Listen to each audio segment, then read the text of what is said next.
Chapter 13. I don't get it. When I open my eyes, I see the fan on the ceiling, spinning. The sunshine coming in from the window allows me to notice I am in my hotel room. I lift my head up, and my temples start aching. Wasn't I in the middle of the woods? Wait, where's Michael? How did I get here? Where's my phone? I see it on the side table. Samantha. Pablo. A Black Panther? I quickly get out of bed, and pick my phone up, but it's dead. I plug it in and head to the restroom to wash up. I am lathering my face when I notice a purple bruise on my neck. I lean closer to the mirror, but the soap on my eyes start burning, and I quickly rinse it off. After drying my face off, I lean closer to the mirror again. The big purple bruise on my neck almost looks like a bite mark. That wasn't a dream, was it? What happened? Why don't I remember anything after the, who was that? What was she doing? That was weird, very weird. I extend my neck to see more clearly in the mirror, and I realize I have 2 more bruises on my left arm, one close to my shoulder and the other one on my forearm, close to my elbow. The 3 of them seem to be the same size, and the 2 little red dots are confirmed to be 2 puncture wounds when I look closely at the mark on my forearm. Weird, I think out loud, frowning. When I get my phone, there's no new messages from Samantha or Michael or anyone. The only new thing is a goofy picture Joel sent of himself showing all his teeth and squinting his eyes, making them appear smaller. I do the same and send it to him. My phone starts ringing right away. Hola. Did you get in a fight? No, I answer quickly. Actually, I don't remember. Como que you don't remember? Well, yesterday was weird, more than weird, but I woke up in my room this morning, and I don't remember getting back. Your face looks swollen, Joel says, almost scolding me. I really don't remember. All I remember is the car broke down, and some strangers attacked us. But now I'm thinking maybe I dreamt it 'cause I woke up in the hotel room this morning? What did you do yesterday? What's the last thing you remember? Being carried by Michael from the woods after being chased by a panther. I guess that's your answer. Are you sure you're not confusing reality with a weird fantasy of yours? I sigh. Omega, shut up. I'm just saying. He laughs. I'm being serious. Okay, he says, laughing. What else happened? There were about 10 people. They were in cloaks. They attacked Samantha, and they were doing levitating stuff. Joel grunts, but does not say anything. That's why I said I think I was just dreaming. I say. Have you talked to either of them? Maybe you misunderstood what was happening? No, I haven't talked to anyone since I woke up. Maybe start there. Where was this? Did you do any drugs by any chance? No. We did not do drugs. It was by the river, after we thought we had a flat tire, which turned out not to be the case. That's where Michael disappeared with the keys and then… Yeah, that's odd. He interrupts me. Yet I'm back here in my room. There is a long pause before he says, Go talk to them before you do anything dumb. Not to be rude, but hopefully you just dreamt it, or maybe you got a concussion or something. Yeah, maybe. Find them, I guess. I mean, you definitely look beat up, but if you don't remember… See, I say, questioning my sanity. No one says anything for a few seconds. Well, let me know what you find out. Yes, I will. There is another moment of awkward silence. Anyways, bye, he says and hangs up. I drop my phone on the bed and let myself fall back. My back instantly starts hurting and I remember vividly the guy snapping his fingers, and I falling on the ground. A pain soaring through my back is not ordinary. It wasn't a dream. This does not feel like a dream. I go look in the mirror, but I cannot see my back very well. It must be something internal. I pick up my phone and call Samantha. Oh hey, I was about to call you, she answers. We are in the little coffee shop down the street. Okay, I answer shyly. What happened yesterday? She hesitates. Did you see Patricia? She said she'd be taking the day off. What do you mean? What are you talking about? Patricia who? Samantha takes a moment to answer. Come join us. You're with Michael? Yeah, and our new driver. Why? I thought you didn't trust him, and with everything that happened yesterday. Can't you just come? She says and hangs up. It is a sunny day today. It is only 9 a.m., but it is scorching hot when I get out of the building. To make matters worse, every time the sun hits my cheeks, it feels like it's burning. Samantha and Michael sit on one of the few tables in the small room, a few buildings down the road from the hotel. They stop talking when they notice me. Oh hey, come sit, says Michael. So Samantha tells me you already know what happened. It's really unfortunate, I must admit, about Pablo, but we have to move on. I sit on one of the two empty chairs at their table. What happened to Pablo? Where is he? Oh, I thought Samantha said you knew about Pablo. Well, yesterday, but where is he now? Michael slowly turns to look at Samantha, widening his eyes, and then looks back at me and clears his throat.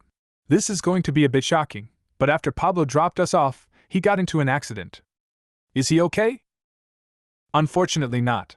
Didn't we have a flat tire? Or we thought we had a flat tire? Michael looks at Samantha again, and then picks up his cup of coffee and sips it slowly.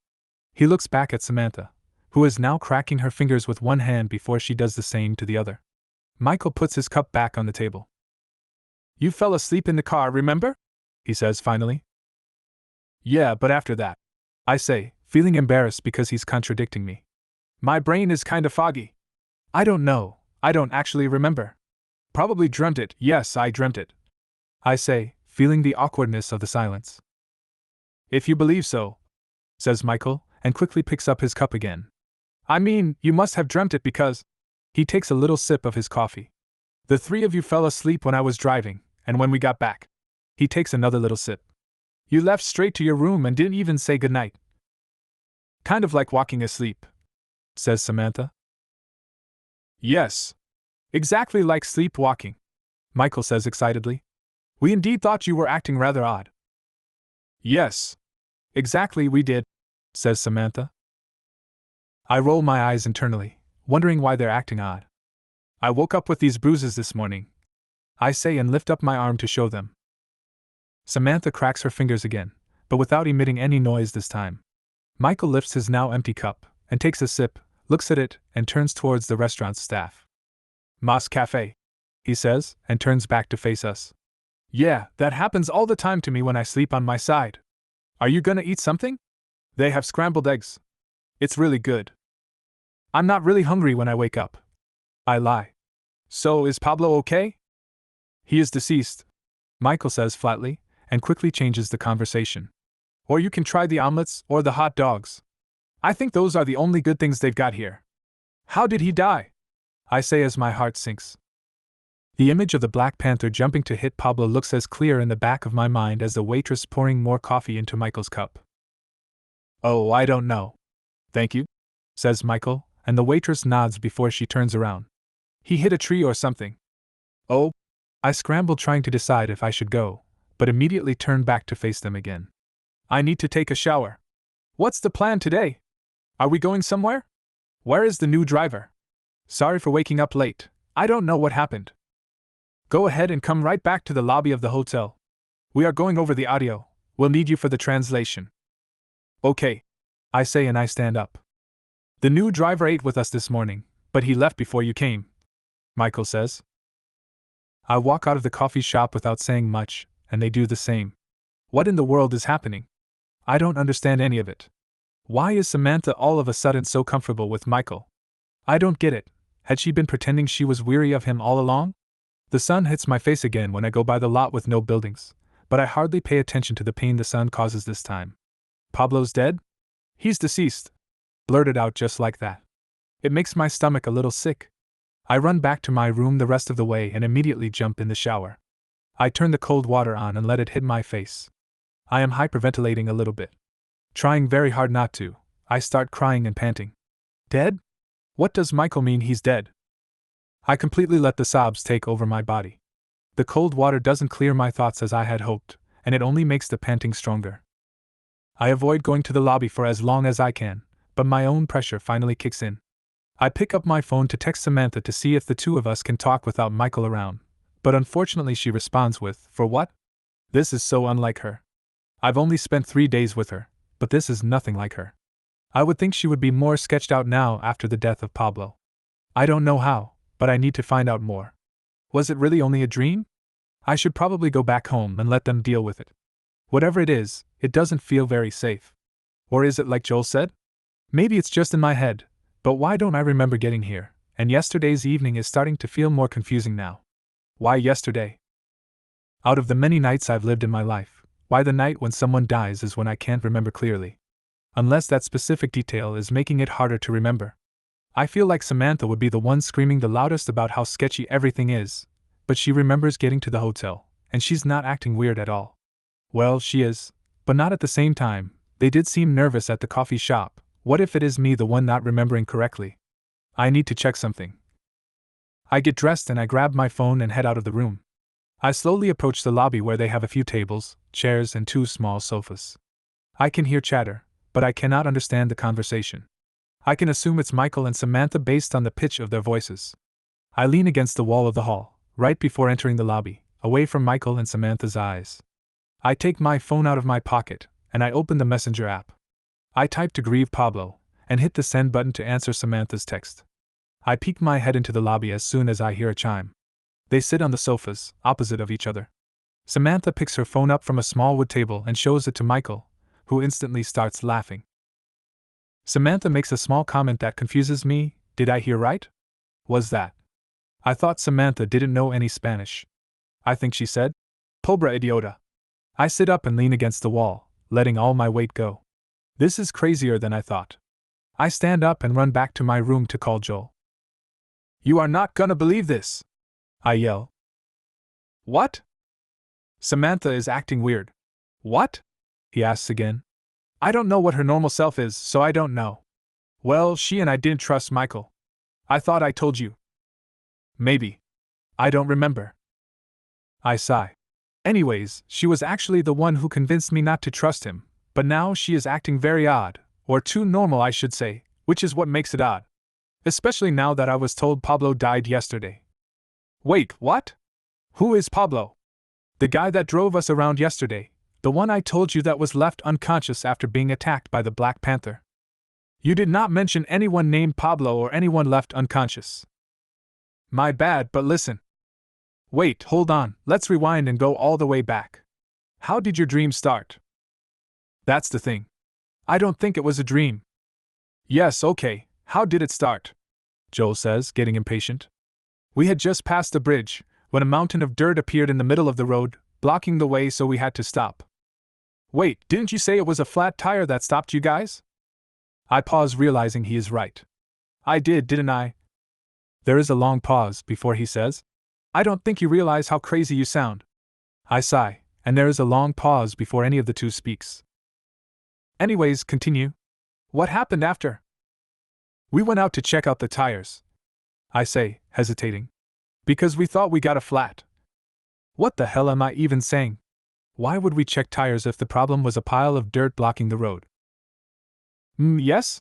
He says, uncomfortably. We had to go into the woods to find Michael to get the car keys after he disappeared. Then the Black Panther came out when we saw Michael on the ground and the Panther attacked Pablo. He's the driver. We ran before some hooded men came out and attacked us. Joel does not respond, but I can feel the silence hold a knife on my throat. I know what he's probably thinking. I am even thinking the same now that I hear myself out loud. Am I crazy? How did you get to the hotel again? Joel finally asks. I don't remember. I woke up back in my room this morning. So how did you find out that, what's his name, Pablo? How did you find out he died? Samantha and Michael told me. He apparently got in an accident after he dropped us off. Is everyone else okay then? Yes, everyone else is okay. I realize how I sound and how Joel is reacting, so I start hiding how I actually feel. I don't tell him about how I don't trust Samantha anymore, and how strange she is acting. Another long pause confirms my suspicion that he thinks I am crazy. Maybe Pablo's death is very difficult, he says seriously. Maybe? I know it would be for me. Don't you think maybe that is overwhelming you? I don't think you should be alone. Go talk to El Mico y la Soma. Okay, I will. I say, laughing a little, and stopping the fidgeting of my fingers for 1 second. Have a good one, okay? He says pitifully. Okay, I will. I say, and I hang up. Holy guacamole, I do sound crazy. They are out there waiting for me to go over the work we came to do. It's very confusing, but maybe Joel is right. Did I wake up panicking, or I started panicking after they told me Pablo was dead? Was it a dream until I found out about Pablo?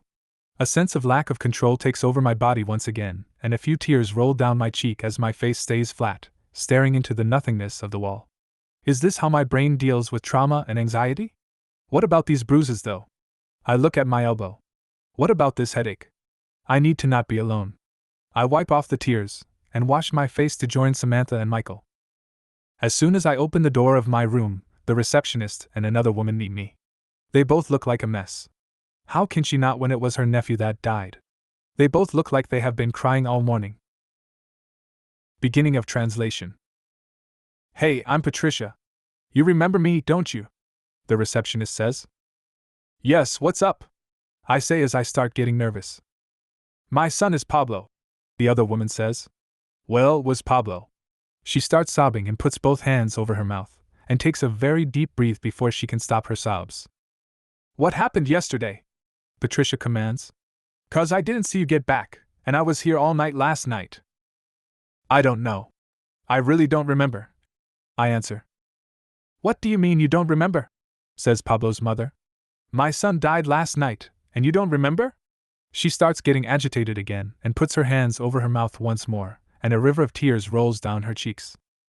Look, the police are saying it was an accident, Patricia continues as she pats Pablo's mother's shoulder. But the car looks normal. No sign of an accident or anything. It was parked by the road with the body of my nephew inside. That's why we want to hear from the people who saw him last, says Patricia's sister. Since he spent all day with you guys and your friends don't understand a peep, all we have left is you, she says, wiping her nose with her wrist. Well, all we are sure of is that it was not an accident, says Patricia, starting to raise her voice. Even if police don't want to help, we'll get to the truth. One way or another, the truth always comes up to the surface. Right, Romalda? She says angrily straight at me before she turns to her sister. Apparently he drove away after he dropped us off at the entrance of the hotel, I say sheepishly. Apparently? What do you mean apparently? Weren't you there? Asks Romalda very angrily. Yes, I was there, but I was not paying much attention. You weren't paying much attention? How stupid do you take us for? Patricia says, exasperated. End of translation. My temples start tensing up, and I blink uncomfortably as the two women start coming closer to me, asking questions, leaving no time to even answer one. I back down and put my hands in front of me as they approach and yell, pointing their fingers threateningly. Samantha and Michael show up behind two men in security uniforms when Romalda tries to hit me, but she only swings her hand in the air. She doesn't actually want to hit me because she's not using much strength, as she sobs and wails intermittently.